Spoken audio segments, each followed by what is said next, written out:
సరే, ఒకప్పుడు మీ మాచర్లవారిపాలెం వైఎస్ఆర్ కాంగ్రెస్ పార్టీకి కంచుకోట అంటుంటారు. మరి పరిస్థితులు మారాయంటారు?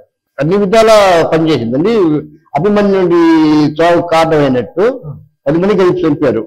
అట్లే జగన్ పరిపాలన, గ్రామస్తులు నాయకుల పరిపాలన అన్ని దానికి తోడైనాయి. ఈ తెలుగుదేశం గ్రాఫ్ మళ్ళా పెరగటము అన్ని పనిచేసి బాగా వస్తుంది. తప్పకుండా మా మెజార్టీ వస్తుంది. మీ గ్రామంలో మా గ్రామంలో మెజార్టీ వస్తుంది. సో సర్వేపల్లి నియోజకవర్గంలో సాధించబోయే విజయం మీ గ్రామంతో మొదలవుతుంది. అవును, అంతే. అది ఎంతకి సీఎం జగన్ గారి పరిపాలనపై మీరేమంటారు? అరాచకం అంటారు. అంటే మీ సుదీర్ఘ రాజకీయ అనుభవంలో మీరు ఎంతో మంది ముఖ్యమంత్రులు చూసుండొచ్చు.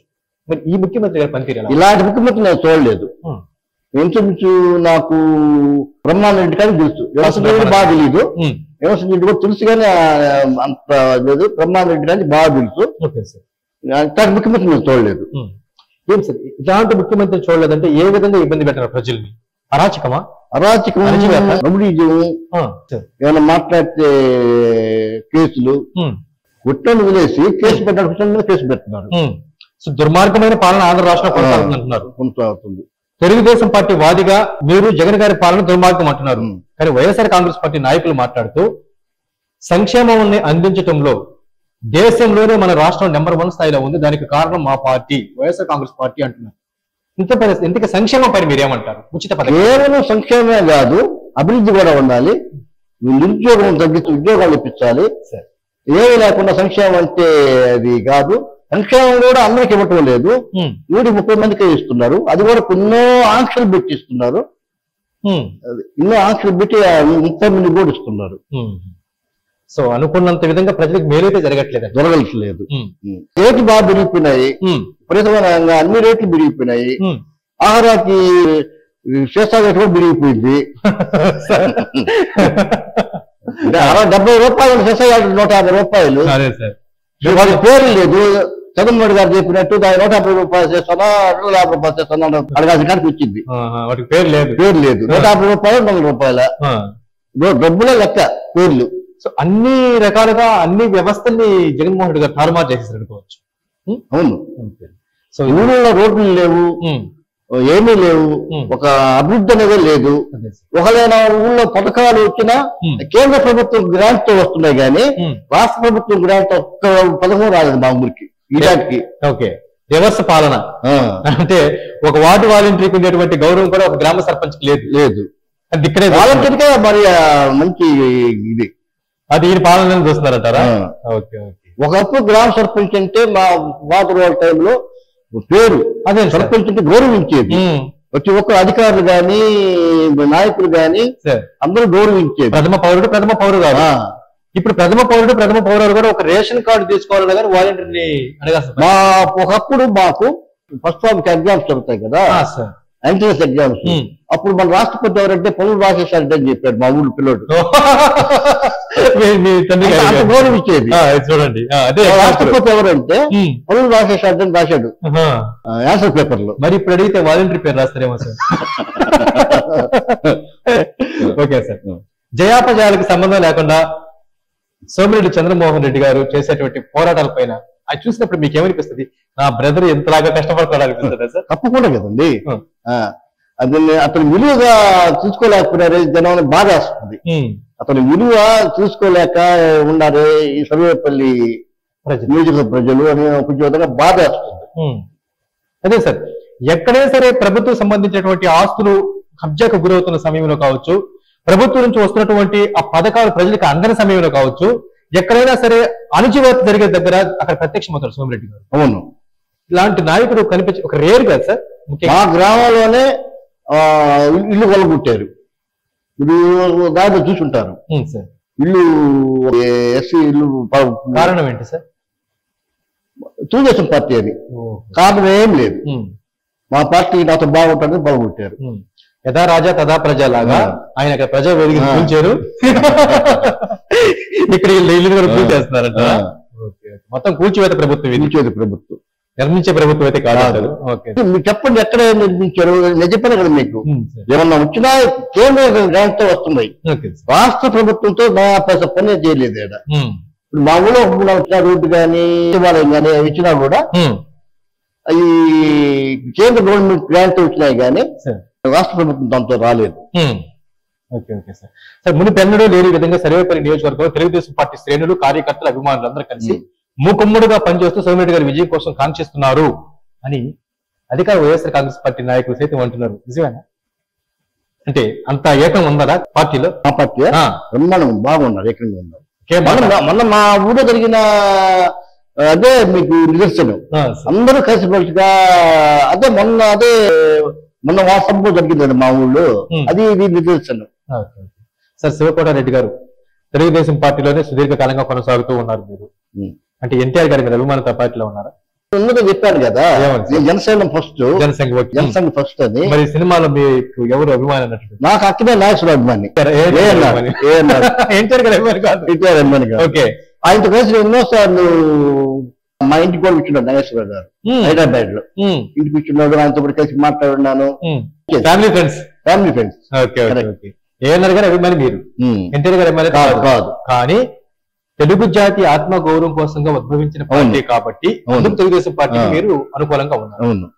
సోమిరెడ్డి చంద్రమోహన్ రెడ్డి గారిని దాదాపుగా 40 ఏళ్ళ నుంచి చూస్తూ ఉన్నారు.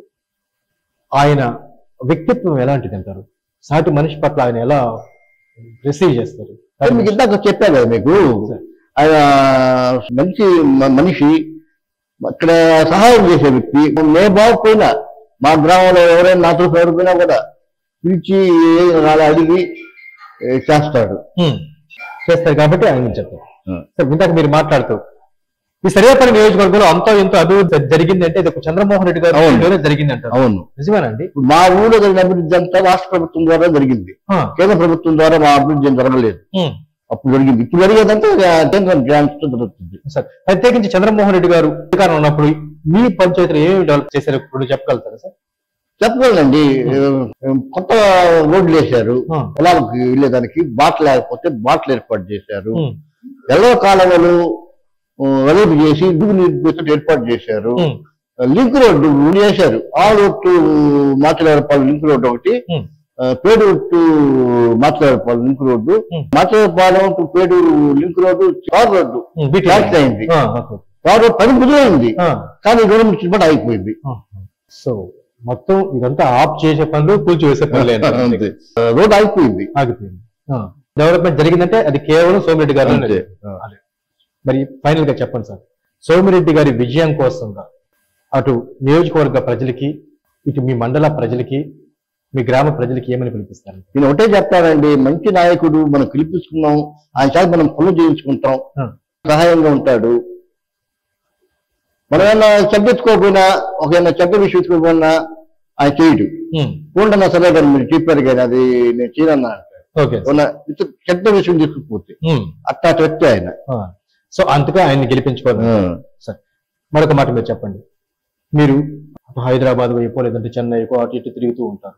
మిమ్మల్ని సంప్రదిస్తున్నటువంటి ప్రతి ఒక్కరు కూడా ఒక్కొక్క రాష్ట్రానికి ఒక్కొక్క రాజధాని అంటూ ఉంటుందంటారు. మరి మన రాష్ట్రానికి రాజధాని లేకపోవడం పని ఎలా ఫీల్ అవుతున్నారు? నేను హైదరాబాద్ పోతే అయితే తెలంగాణకి హైదరాబాద్, తమిళనాడుకి వెళ్తే చెన్నై, కర్ణాటక పోతే బెంగళూరు. మాకేది చెప్పలేదు కదా, అది కనీసం పోలవరం లేదు. మెయిన్ రాజధాని ఉండే చాలు, తెలుసున్నాను చాలు, నేను బళ్ళే నాడు మనకు ఒకటి రాజధాని కావాలి, ఇంకోటి ఏంటంటే రైతులకి ప్రాణనాడు లాంటి పోలవరం. మరి మరొక్కసారి వైఎస్ఆర్ కాంగ్రెస్ పార్టీ అధికారంలోకి వస్తే రాష్ట్ర పరిస్థితి ఎలా ఉంటది చెప్పారు. మొన్న నేను ఒక యాడ్ చూశాను, ఇది ఎట్లుంటుందని అంటే కూరుంటే ఏమో బాట ఉంది, అది ఉంది.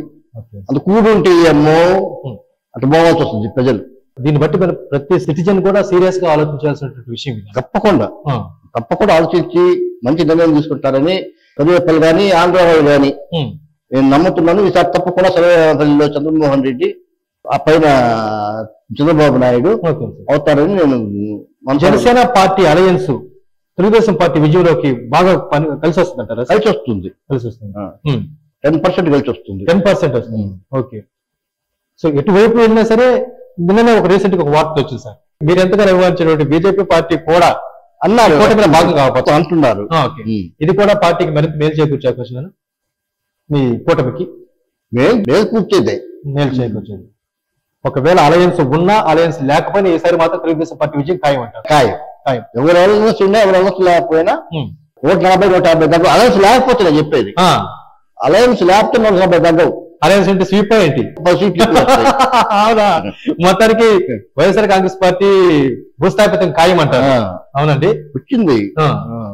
అంటే స్వయంగా వాళ్ళే అలాంటి పరిపాలన అందించారు కాబట్టి అలాగా స్థితిలోకి దిగజారిపోయారు అంటారు. Okay okay sir. సో ఏది ఏమైనప్పటికీ రానున్న ఎన్నికల్లో సోమిరెడ్డి గారి విజయం ఖాయం అవుతారు. తప్పదు. ఆయన విజయంలో పనులు శివకోటారెడ్డి గారు భాగస్వామ్యం అవుతారంటారు. Okay sir, thank you very much sir. మీ విలువైన సందేశాన్ని మన ఛానల్ ప్రేక్షకులకు కేటాయించి సోమిరెడ్డి గారితో ఉన్నటువంటి అనుబంధాల గురించి వివరించేందుకు, అట్ సేమ్ టైంలో సుదీర్ఘకాలంగా మీ గ్రామానికి సర్పంచ్ ఉన్నటువంటి మీ తండ్రి గారిని స్మరించుకున్నందుకు, అదేవిధంగా మరొక్కసారి వైఎస్ఆర్ కాంగ్రెస్ పార్టీ గాని విజయం సాధిస్తే ఆంధ్ర రాష్ట్ర ప్రగతి అధోగతి పాలవుతుంది తెలియజెప్పిన ధన్యవాదాలు. తప్పకుండా రానున్న రోజుల్లో మీరు కోరుకున్న విధంగా తెలుగుదేశం పార్టీ, జనసేన పార్టీ కూటమి విజయం సాధించాలని, అదేవిధంగా సర్వేపల్లి నియోజకవర్గంలో సోమిరెడ్డి చంద్రమోహన్ రెడ్డి గారు మీరు కోరుకున్న విధంగా అత్యధిక మెజార్టీ గెలవాలని మన ఛానల్ తరఫున మనసారి కోరుకుంటున్నాను. ఫ్రెండ్స్, ఇదండి తెలుగుదేశం పార్టీ సీనియర్ నాయకులు, నిస్వార్థ నాయకులు పొన్నలూరు శివకోటారెడ్డి గారితో రేటు మన కార్యక్రమం. ఇది మీకు నచ్చితే మీ భవిష్యత్తు మరొక కార్యక్రమం మళ్ళీ కలుద్దాం. Keep watching, please subscribe right news channel. ధన్యవాదాలు.